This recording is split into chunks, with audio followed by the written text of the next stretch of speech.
좋은 아침입니다. 마태복음 4장 12절에서 25절 말씀 보도록 하겠습니다. 12절 예수께서 요한이 잡히셨음을 들으시고 갈릴리로 물러나셨다가 13절 나사렛을 떠나 스불론과 납달리 지경의 해변에 있는 가버나움에 가서 사시니 14절 이는 선지자 이사야를 통하여 하신 말씀을 이루려 하심이라. 일러스되 15절 스불론 땅과 납달리 땅과 요단강 저편 해변길과 이방의 갈릴리여. 16절 흑암에 앉은 백성이 큰 빛을 보았고 사망의 땅의 그늘에 앉은 자들의 빛이 빛이었도다 하였느니라. 자, 예수님께서는 이제 예비자인 세례 요한이 옥에 갇히고 나서 이제 본격적으로 사역을 시작하였는데요. 나사렛에서 태어나셨지만 이제 나사렛을 떠나서 갈릴리 가버나움을 중심으로 사역을 시작하였습니다. 그래서 가버나움은 예수님께 있어서 굉장히 중요한 곳이죠. 예수님께서 회당에 들어가셔서 이렇게 자기의 사명을 외친 곳이기도 하고 가장 많은 이적을 베푼 곳이기도 하지요. 그런데 이렇게 갈릴리 가버나움에서 사역을 시작하게 된 것에 대해서 성경은 이미 예언되어 있음을 확인하게 됩니다. 워낙 가버나움 땅은 스불론과 납달리 지경에 속한 것이었고요. 이 스불론 납달리 지역, 가장 낙후된 이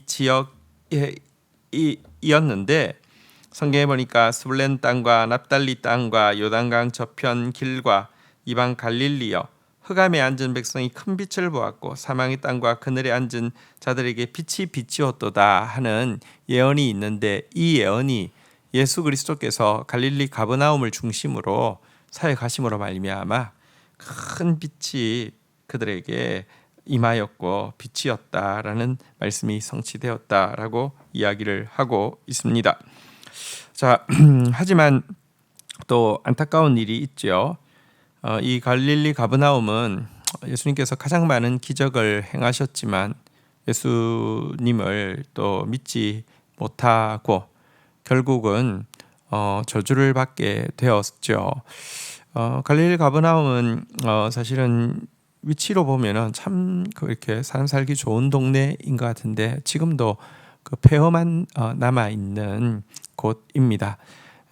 어쨌든 빛이 비친다는 것은 큰 은총이지만 그 빛을 받아들이느냐 안 받아들이느냐에 의해서 정말 큰 은총이 큰 축복이 되기도 하지만 큰 은총이 도리어 큰 저주가 되기도 한다는 것을 가버나움 땅은 지금도 우리에게 증명하고 있습니다. 자, 이곳에서 예수님께서 하신 메시지가 무엇입니까? 17절입니다. 이때부터 예수께서 비로소 전파하여 이르시되 회개하라 천국이 가까이 왔느니라 하시더라. 자, 이제 이 갈릴리 가버나움을 중심으로 그의 공생애가 시작되어지는데 그의 첫 메시지는 회개하라라는 것입니다. 그리고 그 이유는 천국이 가까워 왔기 때문이다라고 이야기합니다.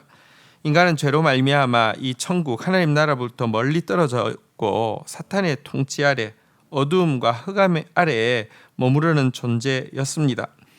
하지만 하나님의 사랑은 이렇게 된 인간을 그대로 내버려 두지 않고 자기의 아들을 인류 가운데 보내셨습니다. 그래서 예수님께서 이 땅에 오셨다는 것은 하나님 나라가 가까웠다는 가장 분명한 증거입니다. 이럴 때에 인간이 해야 될 가장 중요한 의무가 무엇이냐? 바로 회개하는 것입니다. 지금까지 죄악 가운데 살아왔던 자신의 삶에 대해서 회개하고 그리고 하나님 나라를 회복시켜 주시기 위해서 오신 예수 그리스도를 믿는 것이 인간이 해야 할 일입니다. 여러분, 예수님께서 첫 일성으로 회개하라고 하셨는데요. 회개한 자에게 천국이 주어지는 이 복음은 최초의 복음일 뿐 아니라 최후의 복음이기도 하고 최대의 복음이기도 합니다. 우리가 진실로 회개하기만 하면 천국의 문이 열립니다. 지금은 우리가 회개해야 할 때입니다. 자, 이 메시지 앞에서요. 18절 갈릴리 해변을 다니시다가 두 형제 곧 베드로라 하는 시몬과 그의 형제 안드레가 바다에 그물 던지는 것을 보시니 그들은 어부라 말씀하시되 나를 따라오라 내가 너희를 사람을 낚는 어부가 되게 하리라 하시니 20절 그들이 곧 그물을 버려두고 예수를 따르니라. 21절 거기서 더 가시다가 다른 두 형제 곧 세베대의 아들 야고보와 그의 형제 요한이 그의 아버지 세베대와 함께 배에서 그물 깁는 것을 보시고 부르시니 22절 그들이 곧 배와 아버지를 버려두고 예수를 따르니라. 자, 예수님께서는 이제 회개와 천국의 복음을 전하시고는 이 일에 동력자로서 일꾼을 부르고 계시고요. 여기에 처음 응답한 이제 사람들의 이야기가 기록되어 있습니다. 예수님은 먼저 시몬, 별명은 베드로라는 별명을 예수님께서 나중에 주시죠.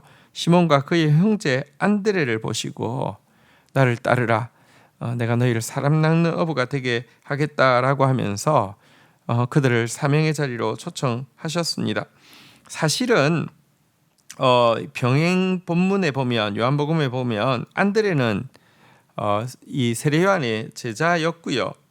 이들 형제는 벌써 1년 전에 예수님께서 세례 요한에게 세례를 받을 때부터 예수님께 관심이 있었고 예수님을 찾아간 적도 있는 것으로 기록되어 있습니다. 그런 그들에게 예수님이 직접 찾아오셔서 소명하시자 기존의 삶을 다 내려놓고 즉각 그분을 쫓고 있습니다.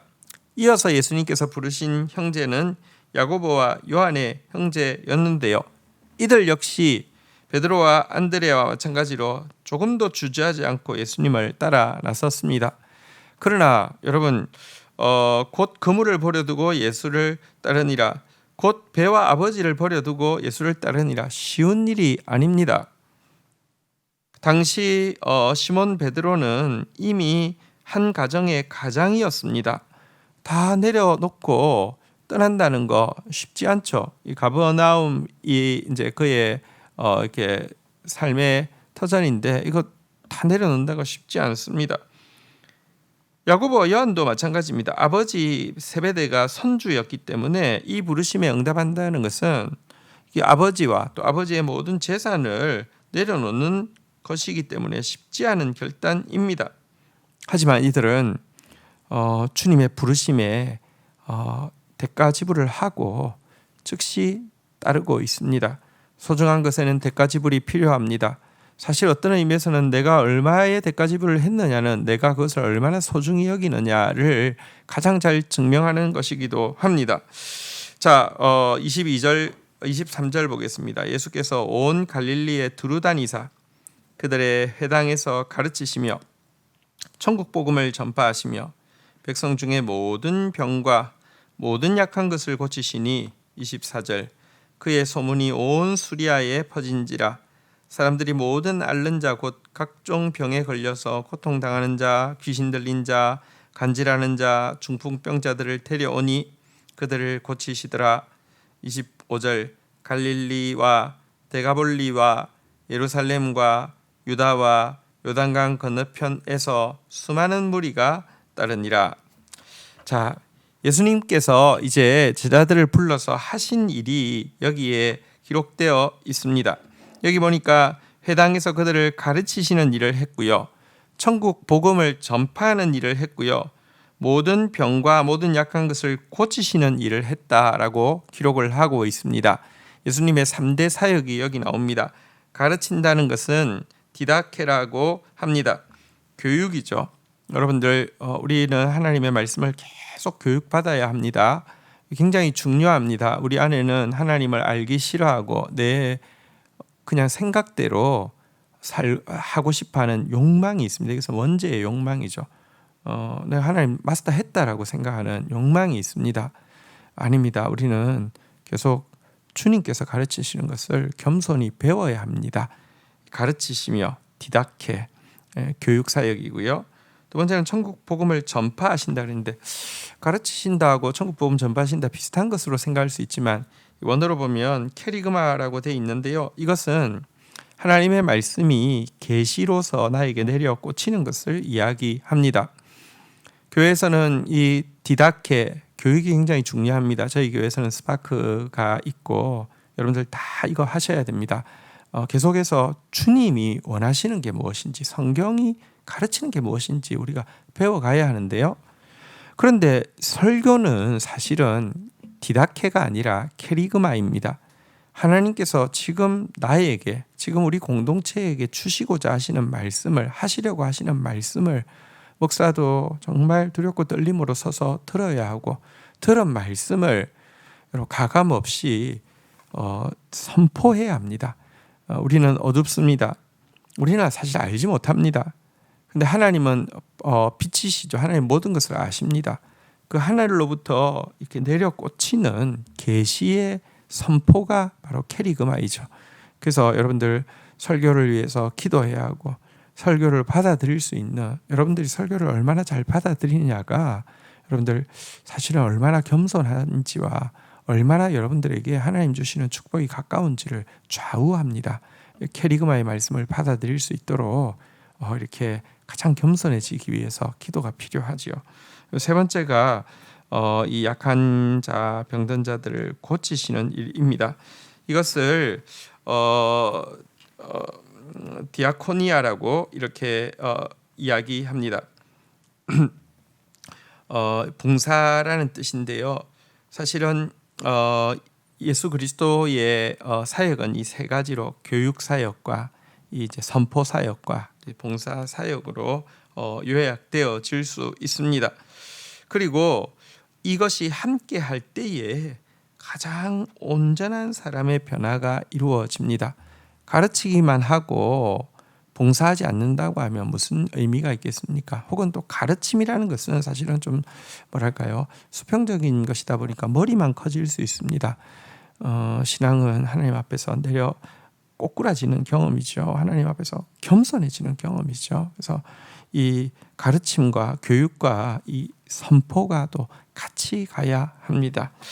오늘 이 예수 그리스도의 사역이 우리 교회를 통하여서 우리 각자에게 지금도 이루어지고, 그래서 각자 가운데 치유와 회복의 역사가 있는 축복이 저와 우리 공동체에 풍성하기를 기도합니다. 주신 말씀 붙잡고 기도하며 나가도록 하겠습니다.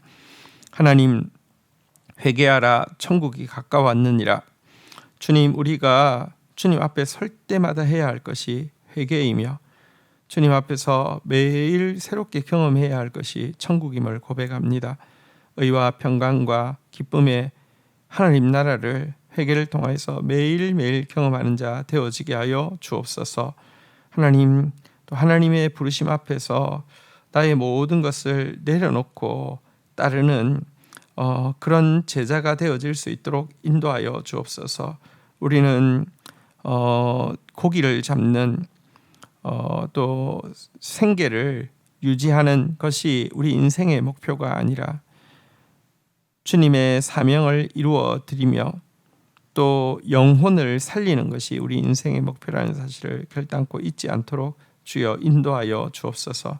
우리를 교육하시고 우리에게 선포하시고 우리에게 봉사해 주신 주님, 우리 오늘도 교육받게 하여 주시고 선포 앞에 꼬꾸라지게 하여 주시고 주님의 섬김을 받게 하여 주시되, 하나님, 우리 교회가 정말 다음 세대와 온 성도들을 신실하게 가르치며 또 정말 가감없이 하나님의 말씀을 선포하며 세상을 향하여서, 성도들을 향하여서 풍성하게 봉사하며 섬기며 나가는 참된 교회 공동체가 되어지게 하여 주셔서 많은 영혼들을 구원하는 구원의 방주 되게 하여 주옵소서. 예수님의 이름으로 기도 올립니다. 아멘.